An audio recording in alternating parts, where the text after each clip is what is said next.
Tila nang uudyok daw si Vice President Sara Duterte na magkaroon ng destabilisasyon sa gobyerno. Yan ang komento ng palasyo matapos sabihin ng bise na handa siyang maging pangulo sakaling kailanganin.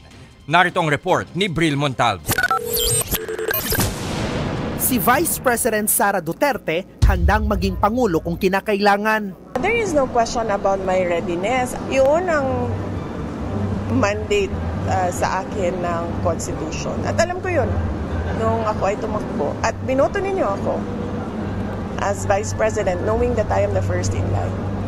Sa ilalim ng 1987 Philippine Constitution, ang Vice President ang una sa line of succession sakaling mamatay, magkaroon ng permanent disability, matanggal sa pwesto o magbitiw ang nakaupong Pangulo.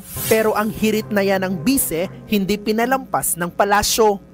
Sabi ni Palace Press Officer Claire Castro, mukhang ang bise pa raw ang nag-uudyok ng destabilisasyon laban sa pamahalaan.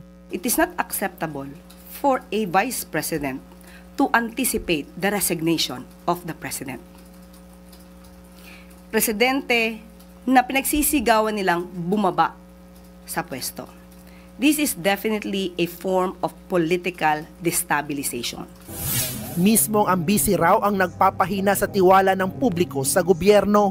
Those words contribute to the climate of uncertainty and crisis. Kung handa siya, makikita po natin, nag-anticipate siya na mawawala ang Pangulo. At yan po ang ginagawa nila ngayon.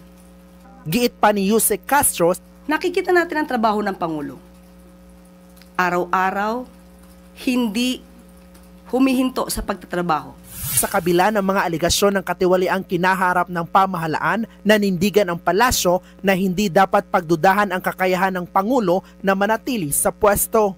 Sabay pasaring muli sa bise. Handa siyang pumalit sa Pangulo kapag nagbitiw. Ang tanong din natin sa taong bayan, handa na po ba kayo sa mas marami pang Mary Grace Piatos? Nagbabalita mula sa Frontline, Bril Montalvo, News 5. Mga kapatid, ako po si Ruth Cabal. Dito tayo sa totoo, dito tayo sa True FM. Mag-follow at mag-subscribe din po kayo sa aming social media accounts at True Network PH. Diyan po yan sa aming X na dating Twitter, sa FB, sa Instagram, sa YouTube, sa TikTok at sa mga podcasts. At syempre, tutok din po kayo sa Signal True TV Channel 19.